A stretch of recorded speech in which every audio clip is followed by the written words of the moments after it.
No dejes de remar. Está basado en el pasaje de Mateo 14, 22 al 34. No dejes de remar. Y vamos a estar explorando ese pasaje. Y en esta mañana vamos a explorar 4 puntos. Primero vamos a ver la situación de Jesús antes de llegar a la historia que relata ese pasaje, para que tengamos un poco del contexto. Vamos a ver la situación de los discípulos, también justo cuando están llegando a la historia que narra el pasaje. Finalmente vamos a estar haciendo unas preguntas que nos surgen del pasaje. Y por último vamos a ver cómo llegar a nuestro destino. Lo que nos muestra este pasaje acerca de cómo podemos llegar a nuestro destino en Dios. ¿Listo? Entonces vamos a entrar directo en materia. Vamos a hablar de la situación de Jesús antes de llegar a Mateo 14, 22. En Mateo 13, 57 al 58, y en Mateo 13 se nos cuenta que Jesús fue a Nazaret. ¿De dónde era Jesús? De Nazaret, ¿cierto? O sea, fue a su propia tierra, ¿cierto? Quería compartir aquellas cosas que el Padre le había dado. Y resulta que nos cuenta el pasaje de Mateo 13, 57 al 58, que se escandalizaban a causa de él. Y Jesús les dijo: no hay profeta sin honra sino en su propia tierra y en su casa. Y no hizo muchos milagros ahí a causa de la incredulidad de ellos. ¿Cuántos de los que han leído este pasaje con anterioridad se han identificado en un momento u otro de sus vidas con lo que le pasó a Jesús? ¿Cuántos han querido predicarle a su familia, en su trabajo, con aquellas personas que los han conocido de mucho tiempo, ¿cierto? Y se han sentido como profetas sin honra, ¿sí? No, las personas no los miran con buenos ojos, no quieren escuchar el mensaje que ustedes tienen para dar, sienten que no aprecian lo que Dios les ha dado a ustedes. ¿Alguno ha pasado por esa situación? Puedan levantar su mano, su pie, todo, ¿cierto? Y cuando leemos este pasaje o cuando pasamos por situaciones así, pensamos: no hay profeta sin honra, sino en su propia tierra, ¿cierto? Dios te da una revelación, te da algo hermoso para compartir, pero aquellos más cercanos a ti no lo aprecian. Y otras personas que no son cercanas a ti lo aprecian. Eso suele suceder. Y imaginen cómo sería la situación de Jesús. Fue a su tierra, donde él había crecido. Ahí dicen: no es este, ¿cierto? El chiquito que veíamos correr por las calles, no son su mamá, ¿cierto? María, su papá José, sus hermanos no están por acá también. Él creció con nosotros y ahora nos viene a dar revelación, nos viene a decir cosas. O sea, estaban poniendo en duda su autoridad. ¿Cómo se sentiría él? A veces vemos a un Jesús, ¿cierto? Él es definitivamente Dios, pero nos olvidamos que Él es 100% humano. Y que en Hebreos se nos dice que Él fue tentado en todo, pero sin pecado. Y esa palabra para tentación es la misma que se utiliza para prueba. O sea, Él fue probado en todo, pero sin pecado. O sea, Él también tenía su corazón. Cuando muere Lázaro, Él llora. Cuando ve a Jerusalén y su falta de arrepentimiento, Él se conmueve y llora por ella. ¿Cómo se sentiría al ir a su tierra a compartir con ellos las buenas nuevas del reino de Dios y encontrar tan poca respuesta? Esto es antes de Mateo 14, 22, que es lo que vamos a explorar hoy. Y fuera de eso, pasa esto en su tierra y continúa en Mateo 14, del 10 al 12, nos cuenta que Herodes mandó a decapitar a Juan en la cárcel, trajeron su cabeza a una bandeja y se la dieron a la muchacha y ella se la llevó a su madre. Los discípulos de Juan llegaron y recogieron el cuerpo y lo sepultaron y fueron y se lo comunicaron a Jesús. O sea, Jesús acababa de estar en su tierra, no pudo hacer ahí muchos milagros, la gente habló mal de él, estaba como profeta sin honra y llegan unos mensajeros a contarle que su primo había sido decapitado por Herodes. ¿Alguno de ustedes ha pasado por esta situación en la que una mala noticia y luego llega otra mala noticia y luego sienten que llega otra mala noticia cuando creen que ya no va a pasar nada peor? Llega algo peor. ¿Alguna vez han pasado por eso? ¿Pueden levantar la mano? Por eso es que Jesús puede identificarse con nosotros, porque Él fue probado en todo, pero sin pecado. Sí, Él ha pasado por todas esas situaciones. Fue a su casa y no lo recibieron muy bien. Fuera de eso, llegan mensajeros a contarle que su primo fue decapitado? Aquel que lo bautizó a él. Y el pasaje continúa. Mateo 14, 13 al 14. Al oír esto, Jesús se retiró de allí en una barca solo a un lugar desierto. Y cuando las multitudes lo supieron, le siguieron a pie desde las ciudades. ¿Ustedes se han sentido en esta situación? ¿Ustedes no les ha pasado que ves que pasa una situación dura o algo que los deja pensando y meditando y ustedes no quieren saber de nadie? Ustedes quieren colocar su teléfono en silencio, quieren apagar todas las cosas, quieren ya sea sentarse, ya quieren ir a caminar a un parque o a un centro comercial donde nadie los conozca y simplemente desconectarse de todo. ¿Han pasado por ahí? ¿Sí? Jesús pasó por ahí también. Pero es que Él se puede identificar contigo, con tu situación. Cuando tú estás en esos momentos, Jesús camina a tu lado. Y Él dice, yo sé por lo que has pasado. Y es muy interesante, Él se quiere ir a un lugar desierto, no lo recibieron en su casa. Su primo lo mataron vilmente. ¿Sí? O sea, una noticia tras otra. Y se va a ir a un lugar desierto para estar ahí solo. Pero resulta que Él tiene una responsabilidad y un encargo de parte del Padre. ¿Se acuerdan? El Padre me ungió para predicar, ¿qué? Buenas nuevas a los pobres, ¿cierto? Libertad a los cautivos y demás. Y las multitudes saben que Él va para allá y ¿qué hacen? Lo siguen. Y nos dice, al desembarcar vio una gran multitud y tuvo compasión de ellos y sanó a sus enfermos. O sea, Él quería estar solo, ¿cierto? Definitivamente. Y cuando va a desembarcar, están todas estas personas necesitadas y Él recuerda el encargo que Él tiene de parte de Dios y dice, debo suplir esa necesidad.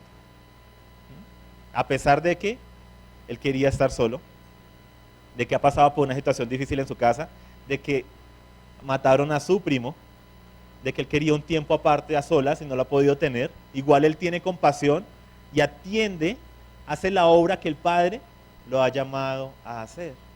¿Ustedes no les ha pasado que cuando están bajos de nota, es justo cuando una persona los busca a ustedes para un consejo? ¿Sí? ¿Cuántos se sienten identificados con eso? Cuando uno está bajo de nota, justo recibe una llamada de alguien que necesita un consejo y es como que tú tienes dos opciones. Puedes decir, ay, ¿sabes qué? Yo ni siquiera me puedo aconsejar a mí mismo. O sea, no hacemos eso. ¿Nosotros qué hacemos? El Padre nos da fuerzas para que a pesar de nuestra situación podamos dar de lo que el Señor nos ha dado y en darle a esa persona recibimos del Padre respuesta para nosotros mismos. Así estaba Jesús. Ay, no quiero saber nada, quiero ir al desierto, quiero ir a un lugar solitario. Y bueno, una multitud. Tiene compasión de ellos y dice, voy a hacer tu obra por encima de todo, Padre. Y nos cuenta, sigue el pasaje, Mateo 14, 19 al 21, que se da la multiplicación de los panes, la alimentación de los 5,000. Tomó los 5 panes y los 2 peces, levantando los ojos al cielo, bendijo los alimentos, y partiendo los panes se los dio a los discípulos y los discípulos a la multitud. Y los que comieron fueron 5,000 hombres. Entonces, ¿no lo recibieron bien en su propio hogar? ¿Cuál es la situación de Jesús? No lo recibieron bien en su propio hogar. Mataron a su primo. No ha podido tener un tiempo a solas, no ha podido hacer duelo, porque cuando lo iba a hacer, llegó una situación que él debía, ¿cierto?, ayudar a la multitud. Y fuera de eso ha pasado todo ese día, no solamente sanando a los enfermos, pero haciendo un milagro de multiplicación. Esta es la situación de Jesús antes de entrar al pasaje en que estamos, ¿listo? En Mateo 14, 22. Ahora vamos a ver la situación de los discípulos. En Mateo 14, 15, se nos comenta que los discípulos se acercaron a Jesús y le dijeron, el lugar está desierto y la hora ya es avanzada. Despide pues a las multitudes para que vayan a las aldeas y se compren alimentos. Los discípulos estaban preocupados por la multitud, estaban preocupados por la situación de ellos. Y esto es muy interesante porque, como una nota ahí al pie de página, todos se preocupan por sus necesidades, las necesidades de otros, y no por aquello que Dios quiere, no por lo que Jesús pueda o no necesitar. Pero eso es para meditar. Y en Mateo 14, 20 nos dice que Jesús les había dicho no, ¿cierto? O sea, Él les había dicho, denle ustedes de comer. Los discípulos dicen, ¿cómo les vamos a dar de comer? Solo tenemos 5 panes y 2 peces. Y Él emprende el milagro de la multiplicación. Y se nos cuenta que Comieron todos, se saciaron y recogieron lo que sobró de los pedazos, 12 cestas llenas. O sea, los discípulos estaban preocupados por la necesidad de la multitud y Jesús, por medio de un milagro, los lleva a que ellos mismos suplan esa necesidad que está viendo. Y así pasa muchas veces en nuestras vidas. Muchas veces aquello que nos saca de quicio, aquello que nosotros vemos que está mal, es aquello que Dios quiere que nosotros resolvamos. Muchas veces aquellas falencias que nosotros podemos ver, sí, aquellas cosas que nosotros decimos, pero ¿por qué está esto así? Si no estoy de acuerdo con esto. Muy bien, ¿qué vas a hacer tú al respecto para ayudar a que las cosas no sean así? Porque es muy fácil criticar y dar ideas. Otra cosa es trabajar, ¿cierto? Por construir. Y esto es lo que también Jesús les estaba enseñando a los discípulos. ¿Vieron una necesidad? Bueno, ¿cómo la vamos a solucionar? Vamos, trabajemos en equipo. Y lo hacen de la mano de Jesús. Entonces, acompañaron a Jesús en todo este trayecto. Estaban preocupados por la multitud, pero después de la multiplicación tenían 12 cestas llenas de alimento. O sea, ¿cómo estarían ellos después de haber sido partícipes de ese milagro? Y ahora, ¿cómo estarían de cansados? ¿Cuántas personas habían? ¿Cierto? Más mujeres y niños, nos dice el relato. Ahora, imagínense ir a darle alimento a 5,000 personas, entre 12. Y no sabemos si tenían que ir y regresar donde Jesús, o si simplemente iban repartiendo, pero igual es mucho recorrido que debían hacer, muchas de las personas que debían alcanzar, o sea que estaban también cansados. Y es ahí donde llegamos ahora sí con ese contexto a Mateo 14, 22 en adelante. Y vamos a explorar primero del 22 al 25. Mateo 14, 22 nos dice, enseguida ¿quién hizo? Jesús, que los discípulos subieran a la barca y fueran delante de él a la otra orilla, mientras él despedía a la multitud. O sea, Jesús se encarga de la multitud. Se encarga de despedirlos. Jesús asume una carga para que sus discípulos puedan ir a descansar. O sea, no lo recibieron bien en su propia casa. No ha hecho el duelo por la muerte de Juan. ¿Cierto? No ha podido tener su tiempo a solas que nos dice al principio que quería tener. Se fue allá para estar a solas. Pero aún así, no carga a los discípulos con esto, sino que él mismo asume la carga y los envía a ellos. ¿Saben qué? Váyanse, vayan adelante a la otra orilla y yo me encargo de la multitud. Porque los discípulos también, ¿cómo estaban? Cansados. Había sido un día agotador. Pero aquel que tenía más derecho a descansar, no lo hizo. Por nosotros. Eso es hermoso. Cuando ya nosotros no tenemos más fuerzas, Jesús está ahí para relevarnos. ¿Bien? ¿Cómo estaba Jesús?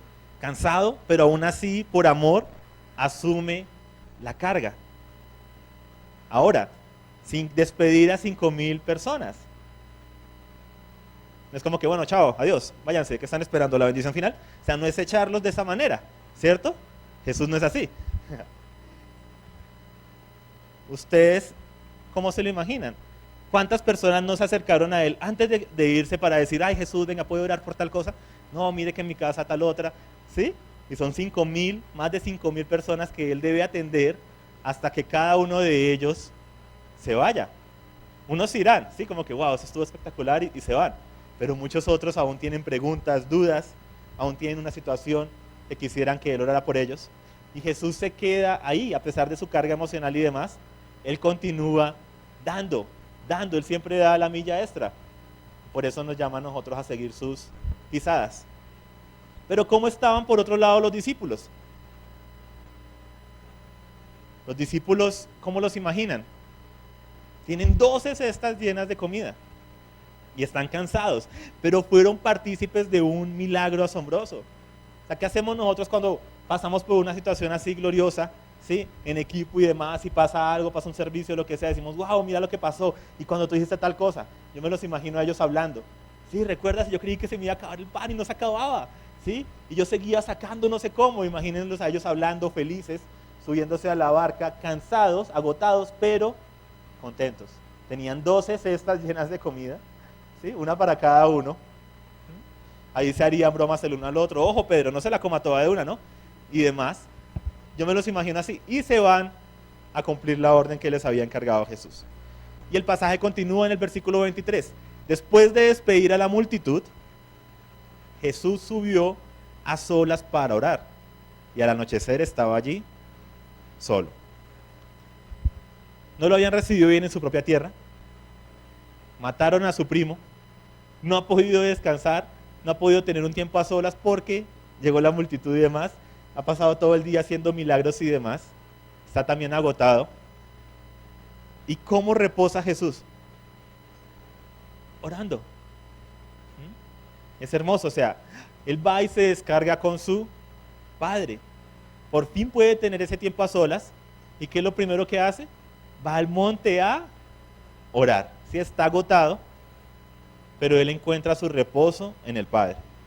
Y es aquí donde quiero que puedas escribir en tu cuaderno una pregunta. ¿Dónde encuentras reposo?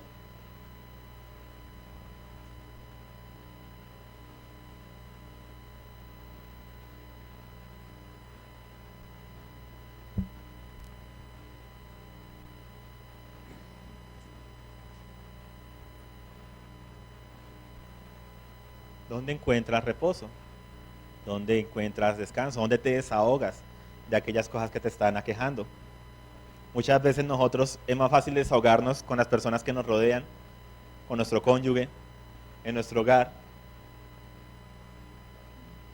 Y realmente no buscamos primero al Padre para desahogarnos con Él. No sé si les ha pasado. A veces uno está muy cargado y uno bota eso en la casa. Ay, pero es que hicieron esto, hicieron lo otro,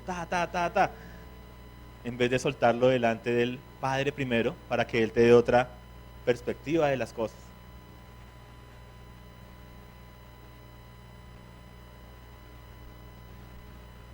La historia continúa.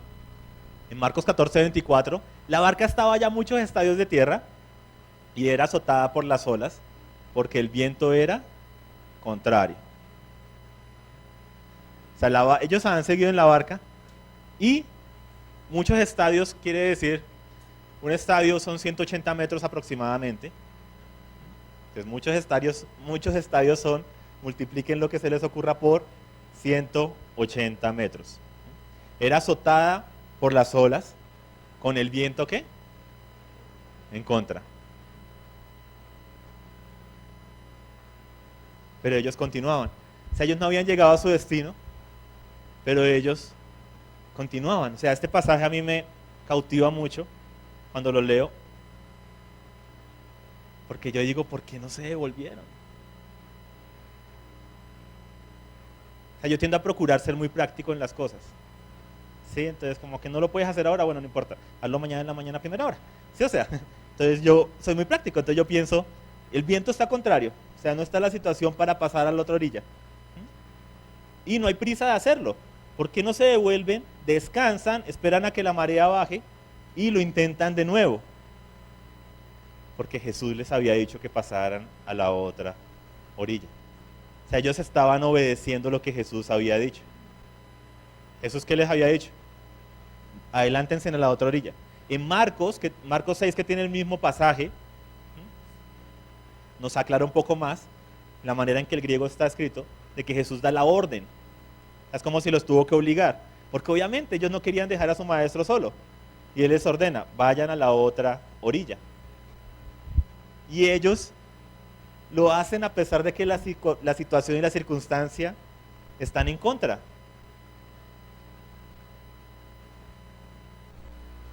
Y aquí surge otra pregunta para que escribas. ¿Cuál es tu encargo? ¿Qué es aquello que el Señor te ha encomendado? Para muchos el encargo es su familia. Y cuando la situación se pone adversa, quieren regresar a la orilla de donde estaban. Quieren saltar de la barca. Para muchos el encargo es el ministerio en la congregación. Y cuando la situación se pone adversa, quieren dejarlo. Para otros el encargo es una labor que deben desempeñar, un proyecto que deben sacar adelante. Pero cuando las situaciones o una idea de negocios o una idea general, cuando la adversidad viene, decimos, uy, no, mejor espero a que las situaciones, a que las circunstancias sean mejores y quieren volver atrás. Pero la pregunta ahí también es, ¿qué ha dicho Jesús? Porque si Él da una orden, pues debemos caminar en sí, en pos de lo que Él ha dicho. Jesús da la orden de pasar a la otra orilla, pero ellos deben atravesar el mar y las olas de la adversidad, las olas de enfermedad, las olas de una situación económica fuerte, las olas de una situación laboral fuerte, de persecución en el trabajo, en la universidad, en el colegio, las olas de familiares que no apoyan nuestro proyecto, cuando nuestra familia se levanta en contra nuestra, o de familiares que no apoyan que tú estés de pronto en una congregación, que no estés, que estés buscando de Dios. Pero no dicen nada cuando estás en malos pasos, en borracheras y demás, porque ese es el mundo, ¿no? No cae en cuenta de lo ilógico que es. ¿Y ellos siguen qué? Remando. Sí, o sea, no tenían un motor. Para los que no lo sepan, en esa época todavía no se habían inventado los motores. Sí, o sea, un diésel, no. Les tocaba remar. Y usualmente, piensa en esto, cuando viene una adversidad, ¿qué es lo primero que tú dejas? Usualmente llega una adversidad a nuestras vidas cuando hemos conocido de Dios y lo primero que hacemos es, ¿para qué leo? ¿Para qué leo la Biblia? ¿Para qué oro? ¿Para qué voy al grupo? ¿Para qué voy a congregarme? ¿Para qué voy a mi grupo de amigos? Mire la situación en la que estoy. Usualmente lo primero que queremos hacer es dejar la barca del ministerio y regresar a la orilla. Personalmente a mí me ha pasado, ¿sí? Es lo que pasa en ese proceso por mi mente cuando han acontecido crisis de fe y demás. Yo pienso, bueno, ¿y para qué? O sea, ¿para qué hacemos algo en jóvenes este sábado? ¿Para qué damos esos temas? ¿Para qué ministramos? Si igual muchos no lo aprecian. Sí, o sea, son todas esas cosas que salen de, ¿cierto? Un corazón que está en crisis, pero a la final uno lleva todo eso delante del Padre, lo descarga con Él, habla con Él, y sabes que no puedes dejar tu encargo, no puedes dejar de remar, de cumplir con lo que Él ha ordenado. Jesús nos ha dado una orden, ¿cierto? Y es ahí donde debemos decidir en base a qué nos vamos a mover. Si en base a la fe de lo que Él nos ha pedido, o vamos a mirar las circunstancias y actuar en base a nuestras emociones. O sea, los discípulos hubieran podido volver atrás ante la adversidad, pero no lo hacen. Y es asombroso porque ellos no avanzan. Llevan muchos estadios sin mucha distancia, pero no han llegado a la otra orilla. ¿Alguna vez han sentido así? Y es hermoso porque Marcos también nos amplía y nos dice que Jesús los está observando desde la orilla. O sea, Jesús observando esa barca que no avanza. O sea, que avanza y el viento es contrario.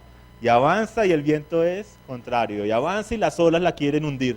Mi proyecto, lo que yo quiero, todo está en contra, todos me la tienen montada.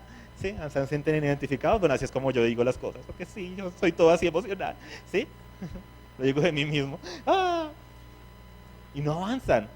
Pero ¿saben qué es lo hermoso? Que en medio de la adversidad Jesús está orando.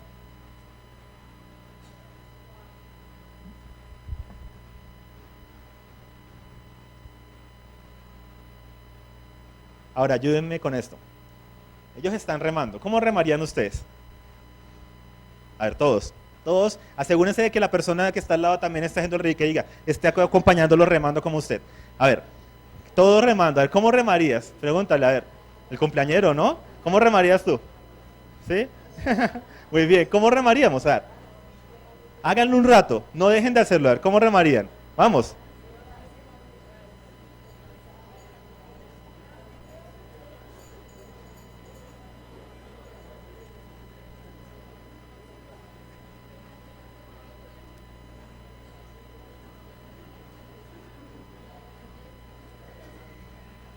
Hay unos que dicen, no, yo me haría en la mitad para no tener que remar.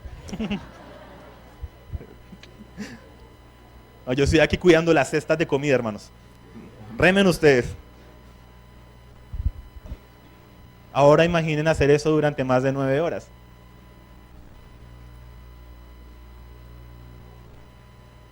con el viento contrario y el agua que se mete a la barca. O sea, en Mateo 14:25 nos dice, a la cuarta vigilia de la noche, Jesús vino a ellos andando sobre el mar. Ahora, a veces leemos los versículos de corrido y pues decimos, no, esto pasó en cuestión de 10 segundos, lo que me demoré yo en leerlo. Pues resulta que dice la cuarta vigilia de la noche. Una vigilia son 3 horas y se cuentan a partir de las 6 de la tarde. De 6 a 9, primera vigilia. De 9 a 12, segunda vigilia. Reme, contra el viento. Reme, con el agua que nos quiere hundir. De 12 a 3 de la mañana, tercera vigilia. Entre 3 y 6 de la mañana, cuarta vigilia. O sea, él llegó entre las 3 y las 6. Puede haber llegado a las 3 y 5 o a las 5 y 50. Llegó a la cuarta vigilia. ¿Y qué habían estado haciendo ellos todo el tiempo? Remando. Remando. Y digo, ¿por qué no se devolvieron? Y así somos nosotros. O sea, sobre todo nuestra sociedad nos enseña a ser muy prácticos. No, pues devuélvanse, hermano, y mañana inténtenlo de nuevo, que ¿qué se van a poner a hacer eso? Y es que Jesús lo dijo. Y pasaron más de 9 horas remando. Por eso es que en Santiago 1, 2 al 4 dice, hermanos míos, tened por sumo gozo cuando os halléis en diversas pruebas, sabiendo que la prueba de su fe produce paciencia. 9 horas. Remando, tomando turnos, los otros sacando el agua, sacando agua. La prueba de vuestra fe produce ¿qué? Paciencia. Mas tenga la paciencia su obra completa. ¿Qué es lo más fácil ante una adversidad? Devolvámonos e intentémoslo mañana. No se pudo, ya esto fracasó, adiós. Pero es que Jesús lo había dicho. Y esa es la fe. Mas tenga la paciencia su obra completa para que sean perfectos y cabales sin que les falte cosa alguna. Y el pasaje que les mencioné cuando vimos el tema del príncipe de la fe, que a mí me causa risa nerviosa, Hechos 13, 21 al 22, nos habla de que los apóstoles, fortaleciendo los ánimos de los discípulos, ¿así que estaban haciendo? Fortaleciendo los ánimos de los discípulos, exhortándolos a que perseveraran ¿en qué? En la fe. Y diciendo, es necesario, repitan, es necesario, ¿qué es necesario? Que a través de muchas tribulaciones entremos en el reino de Dios. A mí me parece espectacular, ¿sí? Nunca van a escuchar a un motivador en la televisión. Voy a fortalecer los ánimos. Es necesario que a través de muchas tribulaciones entremos en el reino de Dios.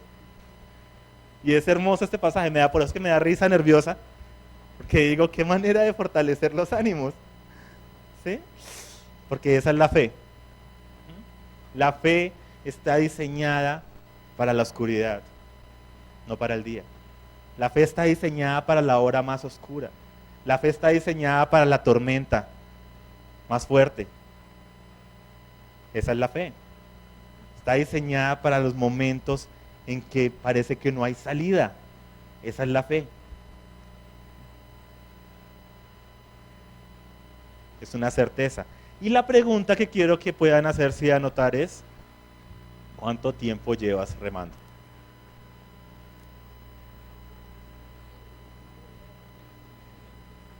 ¿Ya completaste las 9 horas? Entonces acuérdate de José, que pasó siendo esclavo, pasó en prisión, pasaron muchos años hasta que pudo ver su sueño y la visión que Dios le había dado de sus hermanos doblegándose delante de él. Acuérdate de Abraham, el padre de los creyentes, más de 24 años para ver a Isaac. Acuérdate de los hebreos en Egipto, siglos esperando. Y acuérdense de la amada iglesia, más de 2000 años esperando el retorno de su rey. ¿Cuánto tiempo llevas remando?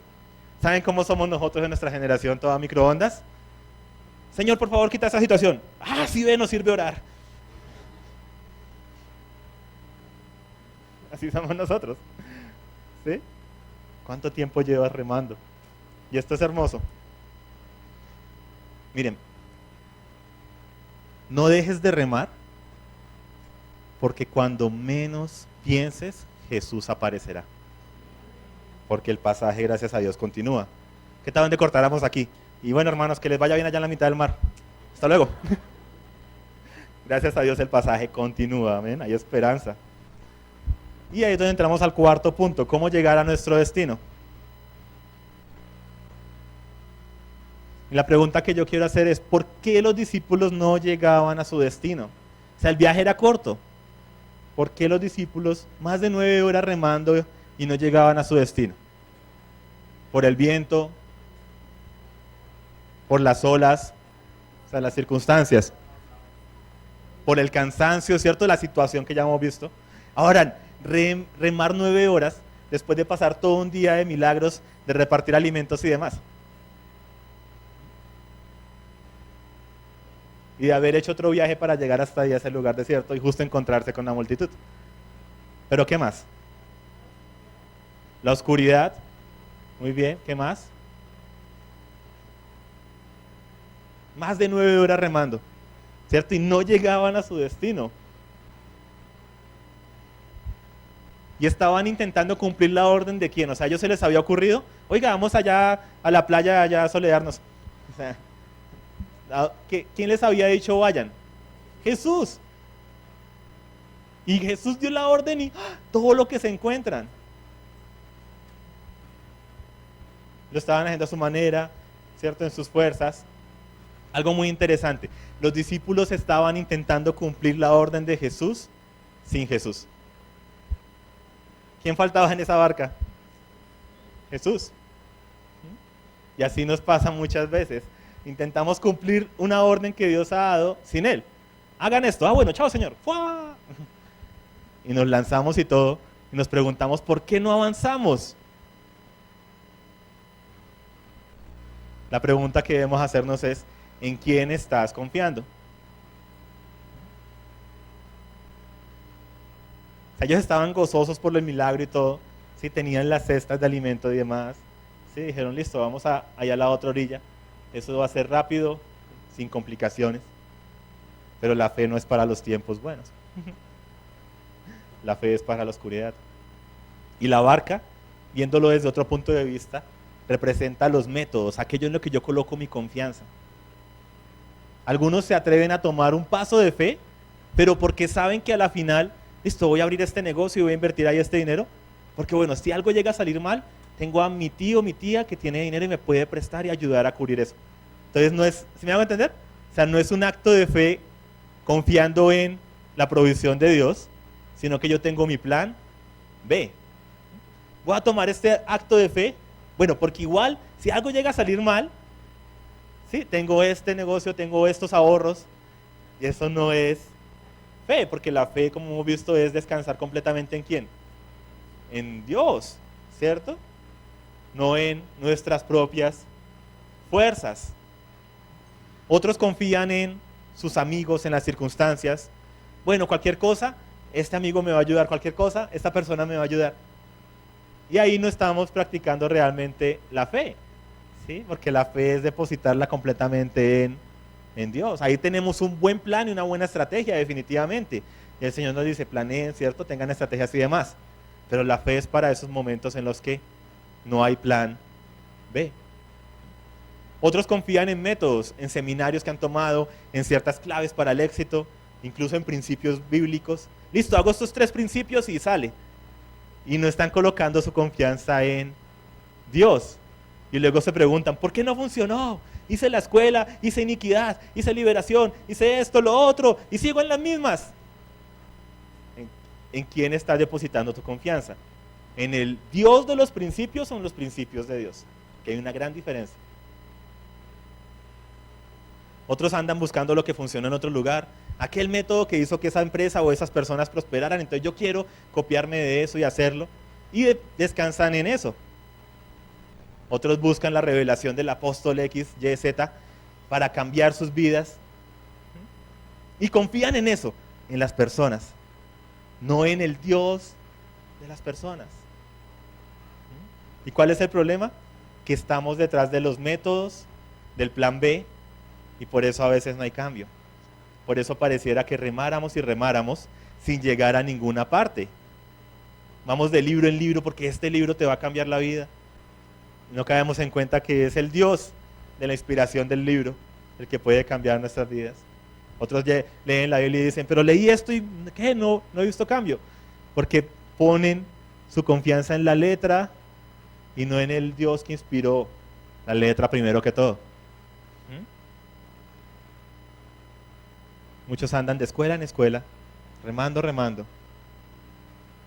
pero no avanzan. O sea, una frase para que puedan anotar.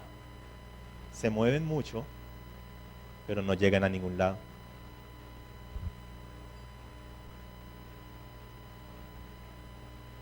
¿Se han sentido así? Uno hace muchas cosas, pero a la final no hizo nada. O sea, no llegó a ningún lado. Y es porque estamos queriendo hacer las cosas en nuestras fuerzas. Pero el pasaje continúa. La historia continúa. 9 horas después, remando y remando. Mateo 14, 26 al 27. Los discípulos, viéndole, ¿a quién? A Jesús, viendo a Jesús andar sobre el mar, se turbaron y decían, es un fantasma. Y de miedo se pusieron a gritar. Ahora, esto es muy interesante, ¿sí? Podría ser el tema de una prédica, ¿sí?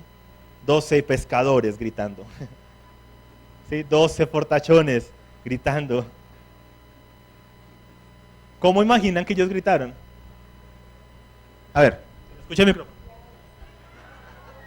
A ver, en serio. ¿Cómo gritarían ustedes ante un fantasma? A ver. Muy bien. Imagínense en esa barca los 12 discípulos del Señor, remando más de 9 horas. Podemos con lo que sea. ¡Ah, fantasma! Así nos pasa muchas veces. ¿Sí o no? Salimos de un servicio empoderados, salimos, ¿cierto? Con la fe en alto, con una nueva perspectiva, con una visión de la vida. Y salimos y ¡ah! Sí, se me pasó el bus. Y vienen situaciones y demás y van, buscan cambiarnos el ánimo. Algunos llegan a sus casas de pronto y dicen, ay, mira la palabra que el Señor me dio, mira esto, mira lo otro. ¿Y con eso va a pagar el recibo mañana? ¿Sí? Muchas veces sucede así. O sea, ellos vienen de un día glorioso, han mantenido igual ahí remando 9 horas y ven esto y empiezan a hacer a gritar y claro, el pánico se contagia. Por eso es que cuando hay una situación de pánico, de emergencia se dice aíslen a la persona y atiendan la parte, porque eso se empieza a contagiar. Por eso en una situación de un temblor o algo, no vayan a empezar a gritar, por favor. ¿Sí? Porque eso se contagia. Grita una persona y los demás empiezan, ¿qué está pasando? No sé, pero ¿Sí? Eso sucede. Por eso en liberación y demás, cuando hay una situación, uno debe aislar a la persona y un equipo debe estar con ella, porque empieza ya es una parte ya más psicológica que empieza a contagiarse y no es realmente un espíritu el que está actuando ahí luego. Lo que la otra persona necesita es una cachetada porque está empezando a contagiarse. Entonces imagínense 12 hombres valientes, hermosos, los apóstoles del Señor, gritando en una barca. Esa es, ¿cierto? Esa es una escena ahí como muy cómica y lo hermoso de ellos es que no tienen, ¿sí? Ellos desnudan su ser, no tienen problema en dejar ese registro escrito, porque es parte de la realidad. Nosotros a veces pasamos por cosas gloriosas y a los 3 minutos ya estamos llorando y preocupados. Nos pasa, es parte de nuestra realidad, es hermoso. El caso es que Jesús les habla y les dice, tened ánimo, soy yo, no temáis. ¿A usted les ha pasado alguna vez que alguien va a su casa y tocan la puerta y ustedes preguntan quién es y les dicen, soy yo? Y uno es como, ¿quién? ¿Pero quién? Qué bueno que sepas quién eres tú, pero ¿quién eres tú? Pero cuando es una persona que le reconocemos la voz, de una decimos, hola, Tania, abrimos, ¿cierto? Los discípulos conocían la voz de su amado, de Jesús, habían estado con él todo el tiempo. No tenía que darles explicaciones. Ahora, ese soy yo tiene otra implicación, pero como teológica y demás. Pero yo lo quiero poner en el modo más básico. La voz de Jesús siempre la vamos a poder reconocer aún en medio de la tormenta. Ahora, ¿cómo tendrían que hablar para que se pudieran escuchar? A veces nosotros creemos que Jesús andaba con una diadema, ¿sí? Y con el equipo surround portátil. A ver, pónganme allá los baffles. No tengo mucho retorno acá. ¿Puedes bajarle, porfa? Listo. ¿Todo bien? 1, 2, 3, probando. O sea, no, o sea. Y en medio de las olas, ¿cuántos han estado en el mar? Saben lo ruidoso que es el mar cuando está bien. ¿Cuánto más cuando está picado? Cuando está ¿sí? Picado de que las olas, ¿cierto? Se alzan, no de que se cree mucho. Bueno, en fin. De ahí viene la palabra picado. ¿Cómo tendría él que haber hablado para que ellos lo escucharan? Y es hermoso porque continúa. Respondiéndole Pedro le dice, Señor, si eres tú, mándame que vaya a ti sobre las aguas. Y eso es hermoso. O sea, Pedro ve a Jesús que está sobre las aguas y dice, yo quiero. Porque si él lo hace, yo puedo. ¿Sí? Porque él puede hacer que yo lo haga. Y él dice, Señor, si eres tú, mándame que vaya a ti sobre las aguas. Ahora, muchas veces leemos esto y lo colocamos como si fuera un condicional. Es como una contradicción. Pedro quiere tomar un acto de fe enorme, caminar sobre las aguas. Pero está diciendo, si eres tú, que yo vaya. O sea, si eres tú, Jesús, si eres una aparición, no me mandas a que vaya, que no voy a ir. Sí, o sea, suena como si fuera una condición. Pero resulta que en el griego eso no es así, como nosotros lo leemos. En el griego es por cuanto eres tú. O sea, está diciendo si eres tú. No, si eres tú, sino si eres tú. O sea, por cuanto eres tú, mándame que yo vaya a ti sobre las aguas. O sea, es un acto de fe con una declaración de fe. Porque así es la fe, la certeza de lo que se espera, la convicción de lo que no se ve. Si no sería un anhelo, un deseo. Eso no es fe. ¿Sí? Ay, Dios quiera que mañana me vaya bien en la entrevista. Eso no es fe. ¿Sí? Eso es un anhelo, un deseo. ¿Sí? No está mal. ¿Sí? La fe es la certeza de que, Señor, por cuanto eres tú, ¿sí? Si tú lo mandas me va a ir bien. ¿Sí? Pone la certeza y descansa en Jesús. Ahora, la fe es poderosa, es aguerrida, es para las batallas difíciles. La fe se atreve a dar pasos extremos y gigantes. Muchas veces le damos duro a Pedro acá, pero de los 12 gritones, fue el único que se atrevió a pedirle a Jesús esto y a caminar sobre las aguas. Porque para eso es la fe, para cosas extremas. Tú no necesitas la fe para caminar sobre el piso que en este momento. La fe se utiliza para caminar sobre las aguas, para caminar en medio de la tormenta. Y muchas veces le decimos al Señor, auméntame mi fe. Bueno, entonces te va a trasladar de la playa, mi amado, a las aguas. Y, ay, no, ¿por qué me estará pasando esto? Ay, no quería fe, vaya para allá otra vez entonces. Pero algo más acontece. Pedro reconoce algo. Y esto es hermoso. Pedro reconoce que Jesús no está en la barca. Entonces ya no quiere estar en la barca. Él quiere estar donde está Jesús.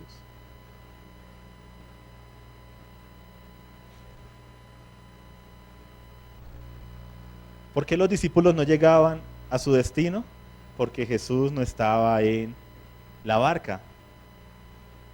Pero lo que hace Pedro es espectacular. O sea, él se da cuenta, ¿sí? No está acá Jesús, Jesús está allá. ¿Es Jesús? ¿Por cuánto eres tú? Yo quiero estar allá. No quiero estar en esta barca con estos gritones.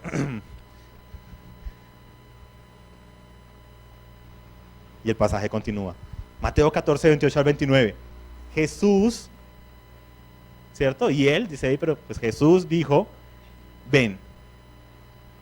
Y descendiendo Pedro de la barca, caminó sobre las aguas y fue hacia Jesús. A veces, cuando lo leemos de seguido, creemos que Pedro descendió y se cayó de una y se hundió. Pero no, dice, descendió de la barca, o sea, se tomó su tiempo, ¿sí?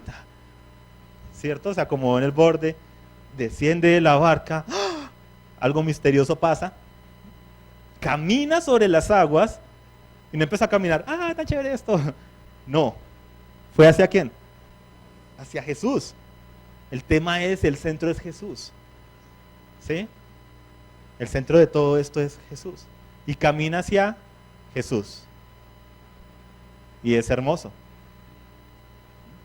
O sea, Pedro no quería estar en la barca porque Pedro quería estar donde estaba Jesús.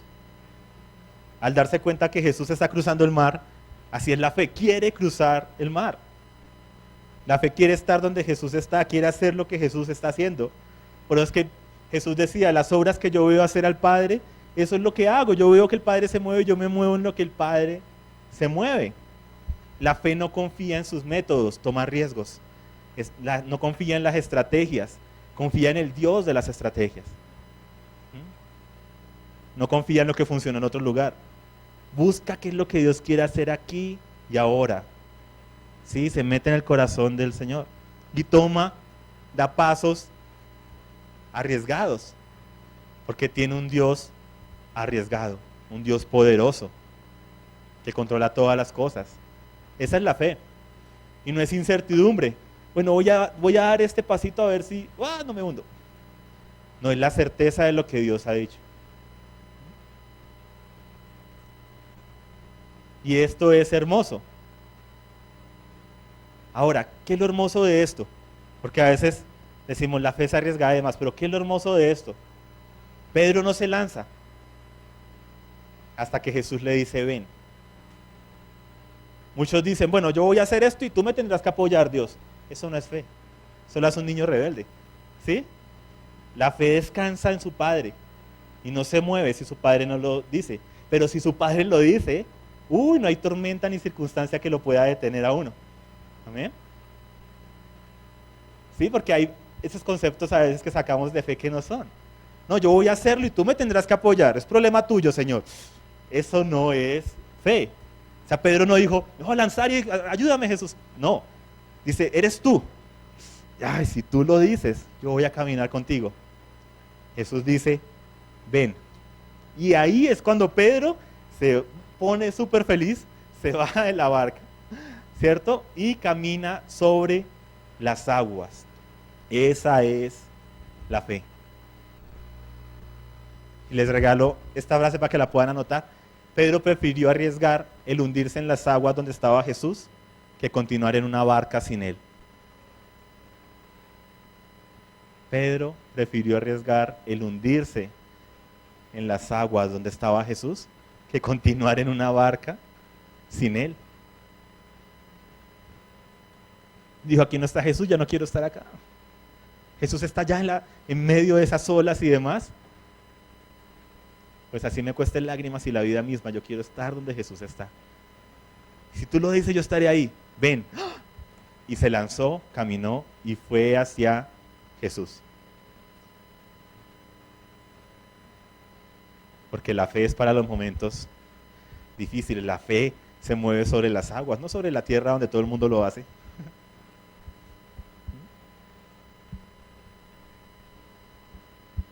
Tengo fe de que ahorita voy a almorzar.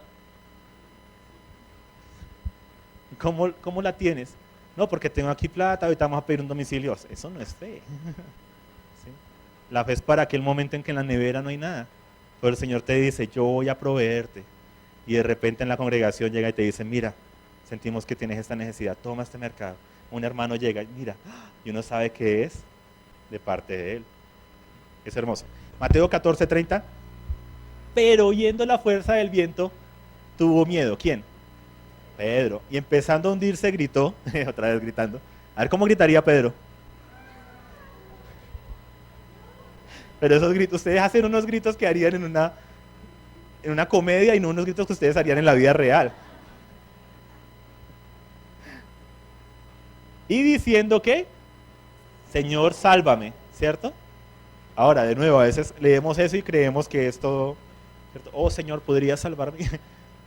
En medio de que se está hundiendo. Y demás, ¿cómo fue eso? ¡Ah, Señor, sálvame!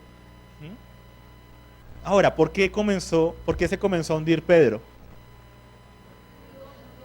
Falta de fe, dudó, apartó su vista de Jesús. ¿Qué? ¿Vio la tormenta? ¿Vio la situación? ¿Qué dices tú? Sintió miedo, muy bien. Mateo 14:31 continúa. Al instante Jesús, extendiendo la mano, lo sostuvo y le dijo: hombre de poca fe, ¿por qué dudaste? Ahora, nosotros tenemos una tendencia poco sana. Nosotros leemos en la Escritura un tono de voz que no está ahí, porque la Escritura no tiene tono de voz, ¿sí? Nosotros a veces, de nuestra relación con Dios, transmitimos eso a la Escritura. Me explico. Si yo creo que Dios es mi amo y yo soy solo su siervo y yo estoy aquí es para servirle, y no lo veo como padre, yo voy a ver esto como un regaño. Hombre de poca fe, ¿por qué dudaste? ¿Cierto? Porque yo estoy leyendo es mi relación con Dios en el texto. El texto no me dice eso. Me dice lo que Jesús dice, no me dice cómo lo dice. Ahora, si yo tengo una relación de Dios como padre, yo voy a verlo como hombre de poca fe. ¿Por qué dudaste? Que cambia el tono, ¿sí escuchan? Entonces, eso es como un tip, eso es un paréntesis a la enseñanza. Cuando tú lees, cuando escuchas a alguien leer la Escritura, o tú mismo la lees, el tono que tú le colocas dice mucho de tu relación con Dios. Si lo ves como un padre, como el amado, como alguien cercano, como un Dios lejano y tirano, que no hace sino acusarte. Por eso es que cuando un ateo toma la Escritura, toma ciertos pasajes únicamente y los exagera porque le pone el tono sanguinario, porque ve a Dios como eso, el sanguinario. ¿Sí? Porque uno lleva su relación con Dios cuando va a leer la Escritura. Ahora, Pedro no fue un incrédulo. Dice que tenía poca fe, pero tenía fe. Y Jesús había dicho, si tuvieran fe, así sea como un granito de mostaza, van a poder mover montañas. Jesús no le dice incrédulo, la palabra para incrédulo es muy fuerte y es otra. Jesús le dice, hombre de poca fe. Y le dice, ¿por qué dudaste? Esa palabra para dudar en el griego es distazo, que significa vacilar, doble, andar por dos caminos, tener dos ideas, rehusarse a escoger un camino por encima de otro, rehusarse a tomar una decisión.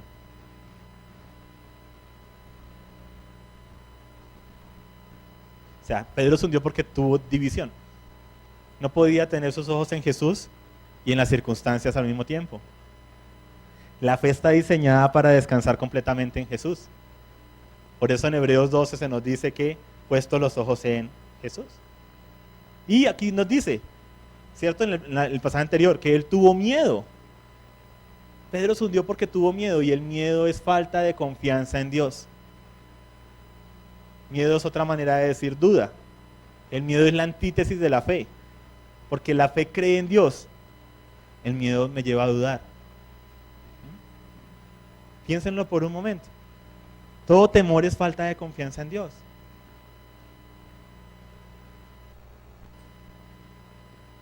Tengo temor a que a esta persona le pase algo. Eso me impide tener la confianza en Dios. Es la antítesis de la fe.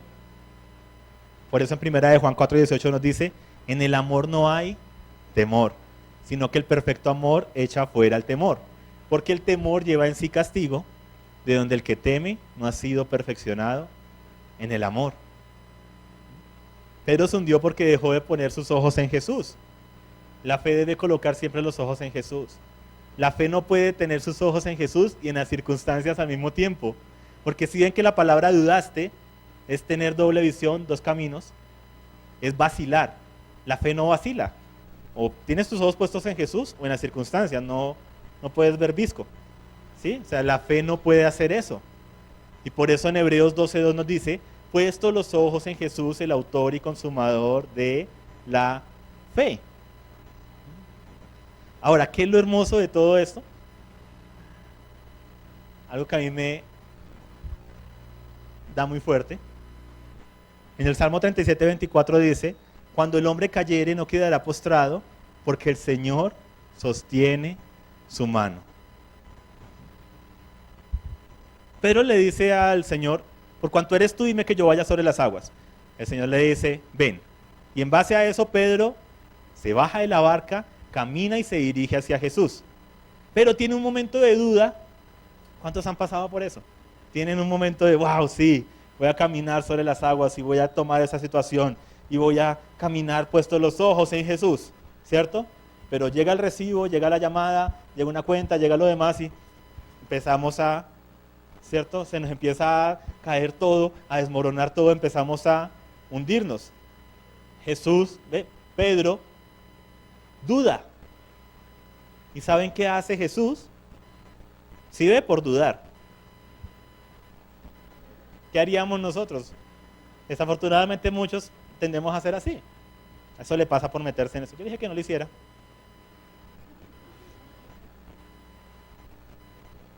Pero el Padre no es así. Jesús, antes de hablarle a Pedro nada, al instante, nos dice el pasaje, ¿cierto? Mateo 14:31, al instante, ¿qué hace él? Lo sostiene. Extendiendo la mano lo sostuvo. Aunque Pedro se hunde por vacilar y por dudar, ¿qué hace el Señor? Lo contrario a lo que muchos harían. Antes de recriminarle nada, antes de dejarlo ahogar, vamos a ver cómo le va. Sí, es que en esa se metió. ¿No que tenía fe? ¿No es que tiene que vivir su proceso con Dios? Y la persona ahí hundiéndose. No. ¿Qué hace el Padre? ¿Qué hace Jesús? Que es el que lo ha visto, él ha visto el Padre. De inmediato, al instante sostiene su mano. Porque es la promesa, cuando el hombre cayere no quedará postrado, porque el Señor sostiene su mano. Jesús lo sostiene. O sea, qué imagen más hermosa. Dios es tan confiable que Él te va a sostener aun cuando tú dudes. Y eso es tremendo.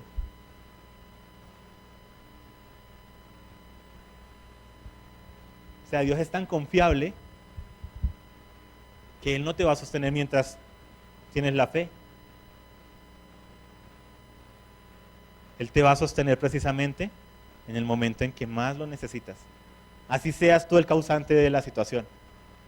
¿Por qué se hundió Pedro? Porque tuvo temor. ¿Por qué dudó? ¿Cierto? Porque él había dudado. Y se empezó a hundir. Y Dios no le dice, ¿sí ve? No. Bueno, ahí es cuando llega Jesús y lo sostiene. O sea, Dios es tan confiable, el Padre es tan confiable que te va a sostener, aun cuando tú vaciles, aun cuando tú pongas tus ojos en otro lugar. No lean en la Escritura lo que no está ahí. No lean en la Escritura ese Padre lejano, ¿sí? Que ustedes son solamente sus siervos. No, somos sus hijos y le servimos por amor. Pero Él es primero que todo Padre. Y aunque tú dudes, como no depende de ti, precisamente porque por gracia hemos sido salvos, depende de Él. Él dice, yo me encargo aún de cuando tú dudes. O sea, qué hermoso es la fe en Dios. Que tenemos la certeza de poder caminar sobre las aguas con Él y la certeza de que si por alguna razón mis ojos se llegan a desenfocar por un momento, Él va a sostener mi mano. Dios es plenamente confiable. Y el pasaje termina. Mateo 14, 32 al 34. Cuando ellos subieron a la barca, el viento se calmó. Entonces los que estaban en la barca le adoraron, diciendo, en verdad eres Hijo de Dios. Y terminada la travesía, llegaron a su destino. Ahora, Jesús llega a la barca, el viento se calma, pero siguen en el medio del mar. ¿Cómo llegaron a su destino? O sea, Jesús llegó y dijo, vengan, traje un motor diésel. Vámonos ahora sí. No. ¿Cómo llegaron a su destino? ¿Qué tuvieron que seguir haciendo? Lo mismo que habían hecho las 9 horas anteriores, pero con Jesús. O sea, Jesús hace toda la diferencia. No dejes de remar. ¿Qué deben hacer ahora los discípulos? Lo mismo que han venido haciendo por 9 horas, pero con Jesús. Con nuevas fuerzas, muy bien. ¿Cómo cambian las cosas cuando las hacemos con Jesús? Cuando no descansamos en nuestras fuerzas, en nuestros métodos, en las estrategias, en el plan B.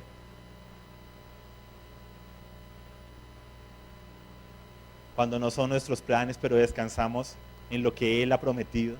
de estar con nosotros todos los días hasta el fin del mundo. Mira que está a tu lado, Jesús hace toda la diferencia.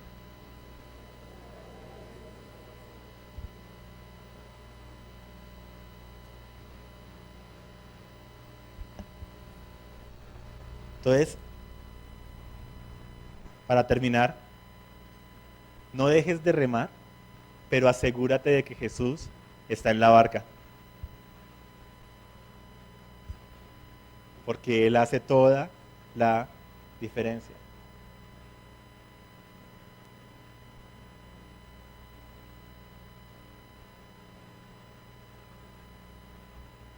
Y es hermoso. Ellos ven ese milagro y le adoran. O sea, tienen un tiempo de reposo en el Señor. Cogen nuevas fuerzas y continúan haciendo lo que venían haciendo. Pero con Jesús. Con Jesús.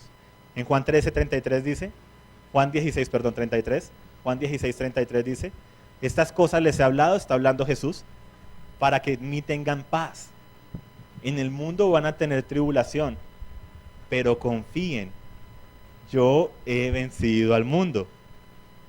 Y en Mateo 28:19-20 dice, vayan pues y hagan discípulos de todas las naciones, enseñándoles, bautizándolos en nombre del Padre, del Hijo y del Espíritu Santo, y enseñándoles a guardar todo lo que yo les he mandado. Y he aquí, yo los voy a ver por televisión. No, he aquí, yo estoy con ustedes todos los días hasta el fin del mundo. Mateo 28:19-20. Jesús hace toda la diferencia. Y es aquí donde yo quiero que tomemos un momento de reflexión, podamos cerrar nuestros ojos un momento, pensar qué situaciones de nuestra vida estamos viviendo, pero tal vez estamos haciéndolas en nuestras fuerzas, o tal vez estamos en una barca en la cual Jesús no está, y debamos decirle, Señor, llámame donde tú estás. Tal vez debamos salir de la barca o invitar a Jesús a que suba a la barca. O ambas cosas, ir a tener ese encuentro con Jesús para que luego Él te guíe de vuelta a donde debes estar. Padre, yo no quiero estar en una posición, en un lugar, en una situación donde tú no estás. Yo no quiero moverme, pero no llegar a ningún lado. No quiero remar si tú no estás ahí. No quiero continuar luchando con esta situación si tú no estás ahí. Te necesito, Jesús. Necesito que seas tú quien aparezca en esta hora de oscuridad. Que seas tú quien me muestre el camino por el que debo andar. Que seas tú quien me acompañe en esa travesía, porque si tú no estás, yo no puedo continuar. Tú haces toda la diferencia, Jesús. Y a ti entrego esto, Señor. A ti entrego esta preocupación, esta carga. La coloco delante de ti, Jesús. Coloco delante de ti mi plan B, aquello en lo que he depositado mi confianza. Quiero vivir esa aventura de fe contigo. Pero no quiero salir a hacer las cosas en tu nombre sin ti. Jesús, llámame al mar si es ahí donde tú estás. Jesús, entra en la barca si es ahí donde debo estar. Pero que yo no esté en ningún lado si tú no estás ahí. Y así me lleves a las aguas, así me lleves en medio de la tormenta. Si estoy contigo, sé que no me voy a hundir. Y aunque dudare, confío en que tú sostienes mi mano.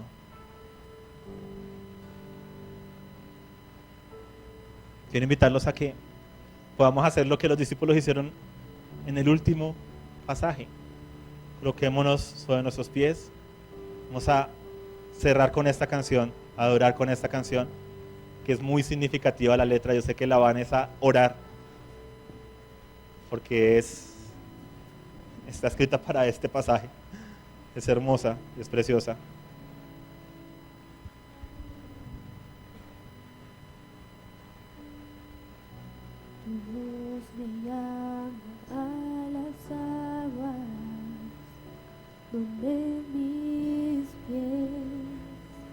pueden fallar.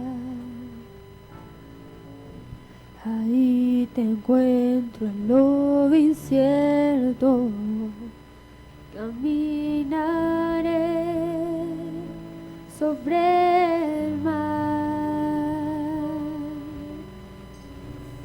A tu nombre clamaré, en ti mis ojos fijaré.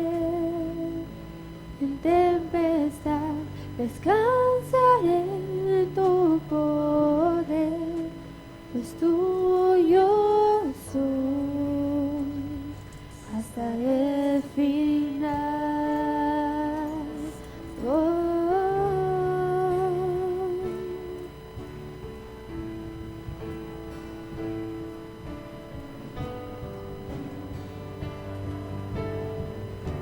Tu voz me guía en la tormenta, tu mano, Dios, me guiará. Cuando hay temor en mi camino, tú eres fiel y no cambiarás.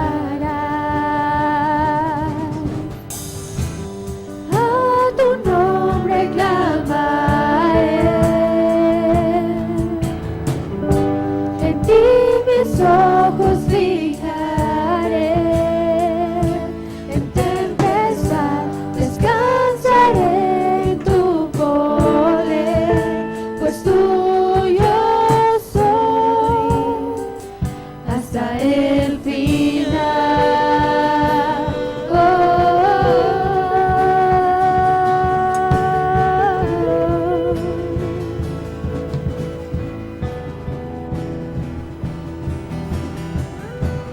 Que tu espíritu me guíe sin fronteras, más allá de las barreras, a donde tú me llames. Tú me llevas más allá de lo soñado, donde puedo estar confiado al estar en tu presencia. Que tu espíritu me guíe sin fronteras, más allá de las barreras, a donde tú me llames. Tú me llevas más allá de lo soñado, donde puedo estar confiado al estar en tu presencia. Que tu espíritu me guíe sin fronteras, más allá de las barreras, a donde tú me llames. Tú me llevas más allá de lo soñado, donde puedo estar confiado al estar en tu presencia.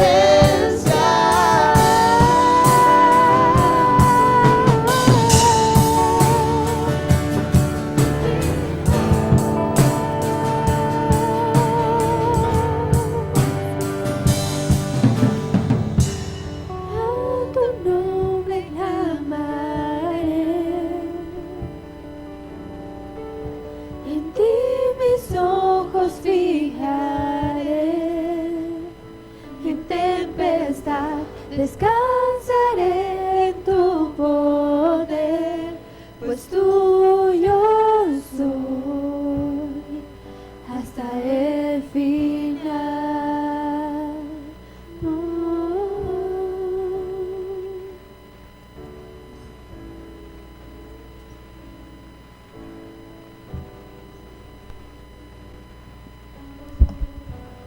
Así es, Padre. Tuyos somos hasta el final.